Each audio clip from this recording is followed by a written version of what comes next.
Good bit of fun today from Liam Neeson, who is, of course, back in the press because he's back in Naked Gun, or he is in Naked Gun, The Naked Gun, seemingly back in Hollywood's good graces, I guess. And this movie's doing really well as well. So, nice to see he's back, and the comments he's been making, very, very funny. This one particularly. Liam Neeson thought his Star Wars death scene was a bit namby-pamby. Hardly a Master Jedi.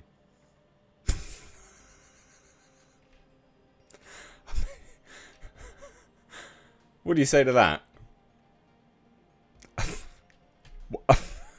What do you say? What can you say? I love it. It's brilliant. It's super, super funny. So hit subscribe if you're new here. Turn the bell notifications on. And if you like what I do and you want to support further, I've got merch. Yes, I know, merch.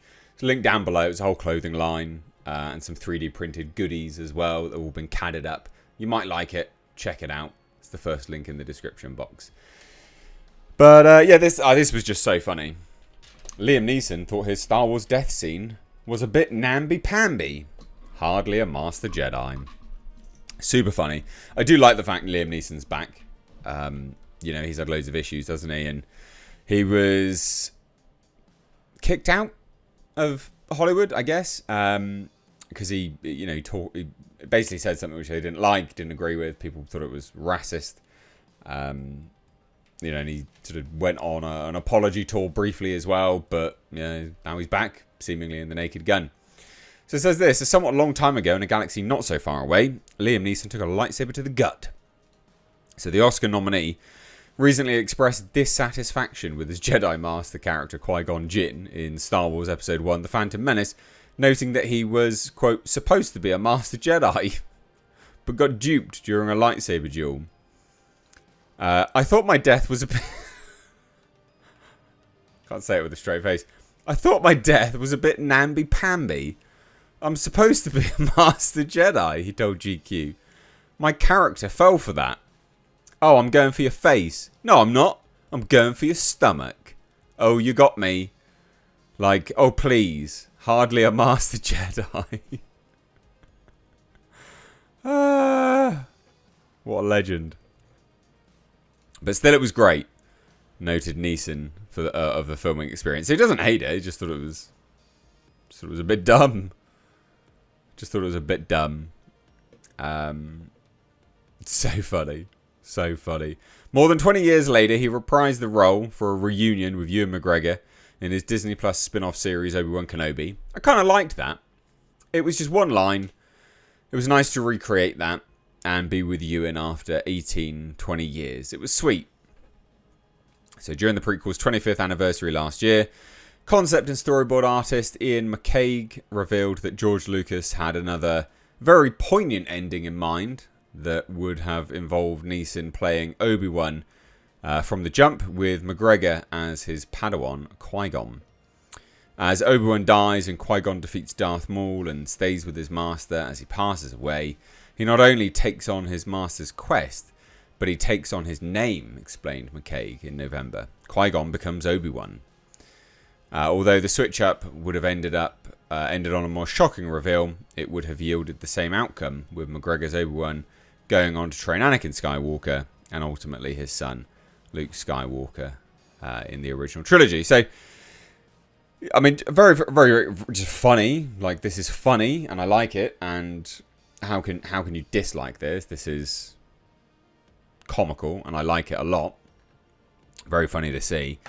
But again, potentially more interestingly, is that, yeah, The Naked Gun's doing really well. Like, really, really well for what it is. So I thought we'd take a look at the box office, just because I think it's just a fascinating turn of events. Which is a bit of a surprise, I think. Some people, maybe. I don't know. Who knows? But as it says here, The Naked Gun it opened to $17 million domestic. Not bad. Not bad at all. It says this: why commendable? Because this is a piece of comedy IP which largely means something to people over the age of 45. And Paramount casted the movie with older stars. Those were the high stakes. Liam Neeson is a guy who has been satirising his crusty action star ways in SNL skits and ESPN bits. Paramount emulated what Jerry and David Zucker and Jim Abrams did with Leslie Nielsen in Airplane and Naked Gun. Reed turning a straight-laced leading man into a deadpan comedy star. You could argue that Paramount should have gone with a younger cast, i.e. Pete Davidson, Dylan O'Brien. I don't think it would have landed if you had people like that. However, for them to over-index here with great critical and audiences exiting at A- cinema scores, the same grade as 1988 original, 4.5 stars and 67% definite recommend on post-track. I mean, it's done really well. It's done really, really well. And this is what they're referring to, by the way, that it's just the fact that it's really hit it up with younger audiences, which is a surprise. Like, that's a surprising thing. And as they note here, Paramount truly committed to pushing the movie. Seriously, some studios would have bailed, pulled back their marketing, or just harped one demo and underperformed their tracking projections. Paramount showed the movie... By the way, in here is actually a bit of a tell that studios underperformed tracking projections because for fear of not hitting them, by the way. Just if you didn't notice, that was quite an interesting reveal there. So Paramount showed the movie off early with a tastemaker screening with comedy personalities on the Melrose lot, plastered outdoor and had clever marketing stunts. A 35-foot Frank Drebin inflatable in the convention center. That's amazing. As well as urinal cakes in the men's room at San Diego Comic-Con. The trailer dropped on social in time with its reveal at CinemaCon and racked up 135 million views in 7 days. Second trailer did 148 million views in the first week. Billboards around LA, New York, other major cities read honk if you hate noise violations. And criminals, you've made your last mistake. But written as steak for those that are just listening. Buses and bus stops around major cities showed images of Neeson and Anderson with lines like "Nobody gets off unless it's their stop" and "I'll ride anything once."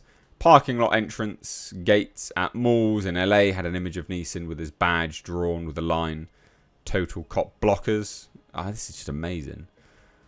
They did really well with this. Like, solid movie. Yeah, there's not much else really to say here. I just thought funny comments from Liam Neeson, but it does show that he's back, basically. Some people will argue he's never left. I would say he has. And I just think this is a fascinating turn of events. I mean, again, 3.3 thousand theatres, $17 million.